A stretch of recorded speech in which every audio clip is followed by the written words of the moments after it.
अस्सलाम वालेकुम। मेरा नाम डॉक्टर नाहिद अख्तर राना है। मैं कंसल्टेंट ऑब्स्टेट्रिशियन एंड गायनेकोलॉजिस्ट हूँ। मैंने पाकिस्तान से MBBS किया, फिर उसके बाद मैं सऊदी अरेबिया चली गई। वहाँ से मेरी गायनेकोलॉजी में ट्रेनिंग हुई और फिर मैं इंग्लैंड चली गई। वहाँ से मैंने MRCOG किया, DFFP किया और FRCOG किया। पाकिस्तान आने से कबल मैं तकरीबन 10 साल वहाँ के एक बहुत बड़ी हॉस्पिटल में, जिसका नाम रॉयल ओल्डम हॉस्पिटल है, वहाँ पे एज ए कंसल्टेंट काम कर रही थी।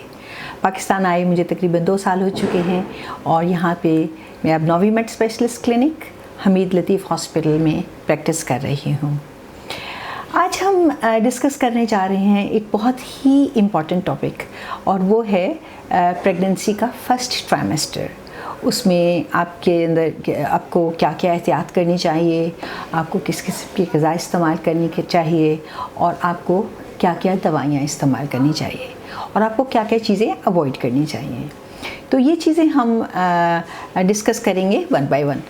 लेकिन ये सब डिस्कस करने से पहले सबसे पहले आप ये भी जानना चाहेंगी कि फ़र्स्ट ट्राइमेस्टर हम किस दौरानिए को कहते हैं। तो फर्स्ट ट्राइमेस्टर, प्रेगनेंसी को हम 3 ट्राइमेस्टर्स में डिवाइड करते हैं। पहला ट्राइमेस्टर होता है हमल के पहले 12 हफ्ते, यानी कि पहले 3 माह। पहले हफ्ते से लेके 12वें हफ्ते तक फर्स्ट ट्राइमेस्टर कहलाता है। उसके बाद सेकंड ट्राइमेस्टर होता है जो कि तकरीबन 24 हफ्ते तक होता है, और फिर थर्ड ट्राइमेस्टर होता है जो कि 24 हफ्ते से लेके टाइम ऑफ डिलीवरी तक होता है, यानी कि जब तक आपकी डिलीवरी नहीं हो जाती। तो फर्स्ट ट्राइमेस्टर में जब औरत प्रेग्नेंट होती है, इनिशियली बहुत एंग्जाइटी होती है, बहुत टेंशन इस बात की होती है मैंने क्या खाना है, मैंने क्या नहीं खाना, हमल के लिए क्या चीज़ें अच्छी हैं, क्या चीज़ें अच्छी नहीं हैं, मुझे क्या करना चाहिए और मुझे क्या नहीं करना चाहिए, क्या मुझे सीढ़ियाँ चढ़नी चाहिए या मुझे कंप्लीट बेड रेस्ट करना चाहिए, क्या मुझे घर के काम काज अवॉइड करने चाहिए या नहीं अवॉइड करने चाहिए।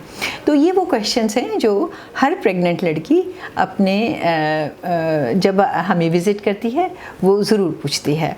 तो हमने सोचा कि आज ये वीडियो हम इसी टॉपिक पे बनाते हैं। तो जब आप प्रेग्नेंट हों तो सबसे पहले जो इम्पॉर्टेंट चीज़ है, जो यकीनन आपके गायनेकोलॉजिस्ट ने या आपके जो भी ऑब्स्टेट्रिशियन आपका टेक केयर कर रहे हैं उन्होंने आपको बताया होगा कि जो सबसे इम्पॉर्टेंट चीज़ जो आपको लेनी चाहिए वो है फॉलिक एसिड। और हम आमतौर पे बच्चियों को ये एडवाइस करते हैं कि वो प्रेगनेंसी शुरू करने से पहले ही इसको शुरू कर दें, क्योंकि इसकी अच्छी क्वांटिटी अगर बॉडी के अंदर मौजूद है तो ये प्रेगनेंसी को बहुत अच्छा डेवलप होने में मदद करेगी। और इसकी डेफिशिएंसी से प्रेगनेंसी में बहुत सी कॉम्प्लिकेशंस हो सकती हैं, ख़ासतौर पे बच्चे की डेवलपमेंट में बहुत सी कॉम्प्लिकेशंस होती हैं जिनको हम न्यूरल ट्यूब डिफेक्ट्स कहते हैं। इसमें क्या होता है कि बच्चे की जो ब्रेन है या सर जो बन रहा है और उसकी जो बैकबोन बन रही है उसके अंदर कुछ डिफेक्ट्स हो सकते हैं। तो इसलिए इस पे बहुत ज़्यादा स्ट्रेस दिया जाता है कि जैसे ही आप प्रेगनेंसी प्लान करें तो आप 5 मिलीग्राम ऑफ फॉलिक एसिड रोज़ाना इस्तेमाल करना शुरू कर दें, ताकि वो इस चीज़ की कमी महसूस ना हो आपकी बॉडी को। अच्छा, उसके बाद जो दूसरा बहुत कॉमनली आस्क्ड क्वेश्चन मेरे पूछा जाता है वो ये होता है कि अभी प्रेगनेंसी टेस्ट करें, हमें 2 या 3 दिन ही हुए होते हैं, तो बच्चियाँ मुझसे पूछती हैं कि हमें जल्दी से बताएं कि अब हम क्या ग़िज़ा खा सकते हैं और क्या नहीं खा सकते। तो मैं ये कहती हूँ कि जो आपकी बॉडी नेचुरली जो भी चीज़ें आप बर्दाश्त कर सकते हैं, जो भी चीज़ें आप खा सकते हैं वो खाएं। प्रेग्नेंट होने का ये मतलब नहीं है कि आपने फ़ौरन ही 2 लोगों की ग़िज़ा खानी शुरू कर देनी है, कि आप कहें कि एक मुझे अपनी ग़िज़ा खानी है, एक मुझे बच्चे के लिए भी खानी है। ऐसी कोई बात नहीं है। स्टार्ट ऑफ प्रेगनेंसी में बच्चा तो बिल्कुल छोटा होता है और उसको जो ग़िज़ा चाहिए होती है वो भी बहुत थोड़ी अमाउंट चाहिए होती है। ऐसा तो नहीं अगर आप एक लुक़मा भी खा लें और उसको हज़म कर लें, उसको टॉलरेट कर लें तो वो आपकी बॉडी के लिए ओके होगा। लेकिन अगर आप पूरा पेट भर के खाना खाएंगी और उसके बाद कहेंगी कि मुझे और भी कोई चीज़ खानी चाहिए ताकि मेरे बच्चे को ज़्यादा अच्छी ग़िज़ा मिले, तो क्या होगा कि आप वॉमिट कर देंगी। क्योंकि अर्ली प्रेगनेंसी में सबसे इम्पॉर्टेंट चीज़ होती है वो होती है हार्मोनल चेंजेस, और जैसे ही हार्मोनल चेंजेस आना शुरू होती हैं तो आप वॉमिटिंग शुरू कर देते हैं, क्योंकि आपकी बॉडी को वो हार्मोन्स सूट नहीं कर रहे होते। फिर उन हार्मोन्स का थोड़ी सी बॉडी पे इफ़ेक्ट भी हो रहा होता है। उससे क्या होता है कि आपकी जो इंटेस्टाइन है, आपका जो स्टमक है, उसके मसल्स रिलैक्स होना शुरू हो जाते हैं, और जब वो रिलैक्स होते हैं तो खाना जल्दी से डाइजेस्ट नहीं होता। चूँकि वो ڈائجسٹ نہیں ہوتا تو آپ کو بلوٹنگ ہونا شروع ہوتی ہے, آپ کو وامٹنگ ہونا شروع ہوتی ہے, اور بعض دفعہ کانسٹیپیشن ڈیولپ ہو جاتی ہے. تو اس لیے ہم یہ کہتے ہیں کہ آپ کو جتنا نیچرلی آپ آرام سے کھا پی سکتے ہیں اتنا ہی لیں. یہ نہ سوچیں کہ مجھے ایکسٹرا یہ کچھ کھانا ہے. اب پھر بہت سی متس ہیں کہ یہ چیز گرم ہے یہ نہیں کھاؤ, یہ چیز ٹھنڈی ہے یہ چیز زیادہ کھاؤ, یہ چیز تو اس میں سے ہم سے یہ کہتے ہیں کہ دیکھیں آپ اعتدال میں جو بھی چیزیں کھائیں گی دے آر فائن. کوئی بھی چیز بہت زیادہ مقدار سے اگر آپ کھائیں گی تو وہ آپ کے لیے ٹھیک نہیں ہے. پھر دوسری بات ہے کہ یہ بھی بہت جو بچیاں ہیں مجھ سے پوچھتی ہیں کہ آیا ہم سیڑھیاں چڑھ سکتے ہیں, کیونکہ موسٹ آف دا بچیوں کے کمرے اوپر کی منزل پہ ہوتے ہیں, تو وہ کہتی ہیں کہ میرا تو کمرہ اوپر ہے, کیا میں سیڑھی چڑھ کے اوپر جا سکتی ہوں؟ تو یہ بالکل نیچرل ہے, یہ نیچرل پھر جو نارمل پریگننسی ہے it is considered to be a normal physiological state, یعنی کہ یہ کوئی بیماری نہیں ہے انٹل انلیس کہ خدا نخواستہ کوئی کمپلیکیشن ڈیولپ ہو جائے, یا خدا نخواستہ پچھلی پریگننسی میں آپ کو کوئی کمپلیکیشن ہوئی ہو. اس صورت میں پھر ہم ریسٹ ایڈوائز کرتے ہیں. ادروائز پریگننسی کو بالکل نیچرل لیں. آپ سیڑھی چڑھ کے اوپر جا سکتی ہیں, سیڑھی اتر کے نیچے بھی آ سکتی ہیں, لیکن آف کورس ایسے نہیں کہ آپ بھاگتی ہوئی اوپر جا رہی ہیں, بھاگتی ہوئی دھپ دھپ کرتی نیچے آ رہی ہیں, پیر پھسل رہے ہیں, یا ہیل کی جوتیاں پہنی ہوئی ہیں وہ ٹرپ ہو رہی ہیں. وہ چیزیں ایڈوائزیبل نہیں ہیں. آپ کو لمبی ہیل پہننے سے تھوڑا سا پرہیز کرنا چاہیے. بہت زیادہ ایسی جگہوں پہ جانے سے اوائڈ کرنا چاہیے جہاں پہ پاؤں مڑنے کے چانسز ہوں یا جہاں جھٹکے لگنے کے چانسز ہوں, کیونکہ یہ جھٹکے وغیرہ جو ہیں یہ آپ کی اس سے آپ کی پریگننسی کو نقصان ہو سکتا ہے.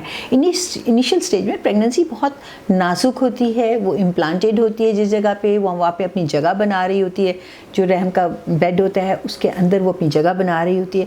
اگر بہت زیادہ جھٹکے لگیں تو بھی بعض دفعہ مس کیریج کے چانسز ہیں. اس کے علاوہ اور جو چیزیں آپ کو اپنی غذا میں شامل کرنی چاہیے وہ کوئی آپ کی آبسٹیٹیشین آپ کو دیں گی جس میں ملٹی وٹامنس شامل ہوتی ہیں. ہم عام طور پہ ملٹی وٹامنس سیکنڈ ٹرائمیسٹر سے ایڈوائز کرتے ہیں, کیونکہ فرسٹ ٹرائمیسٹر میں چونکہ بہت نوزیا وامٹنگ ہو رہا ہوتا ہے, باڈی کے اندر بہت چینجز آ رہی ہوتی ہیں, تو ان کے آن دا ٹاپ اگر ہم ملٹی وٹامنس کی بڑی بڑی گولیاں بھی دے دیں تو کیا ہوتا ہے کہ نوزیا شروع ہو جاتا ہے اس سے, اور عام طور پہ اس کی اسمیل سے بچیاں وامٹ کر دیتی ہیں. تو ہم پھر یہ کہتے ہیں کہ آپ یہ سیکنڈ ٹرائمیسٹر سے شروع کریں. پھر کچھ بچیاں پوچھتی ہیں کہ کیا ہمیں فش کھانی چاہیے, کیا ہم آم کھا سکتے ہیں؟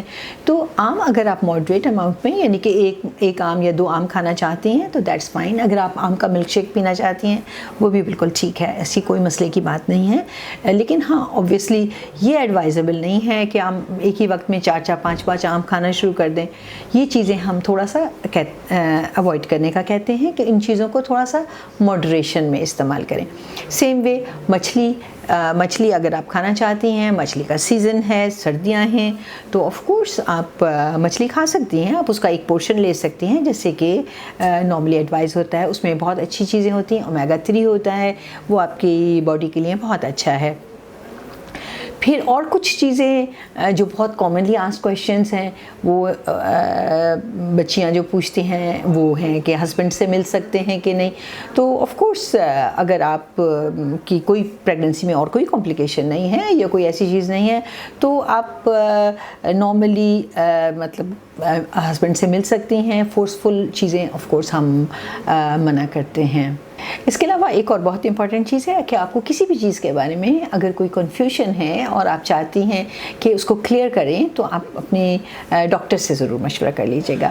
اور کوئی بھی کسی بھی قسم کے اور ایکسٹرا سمٹمز ہو رہے ہوں, جیسے کہ ایکسٹرا درد ہو رہا ہے پیٹ میں یا خدا نخواستہ کوئی بلیڈنگ یا اسپاٹنگ ہو گئی ہے, تو آپ کو امیڈیٹلی اپنے ڈاکٹر سے مشورہ کرنا چاہیے. Thank you.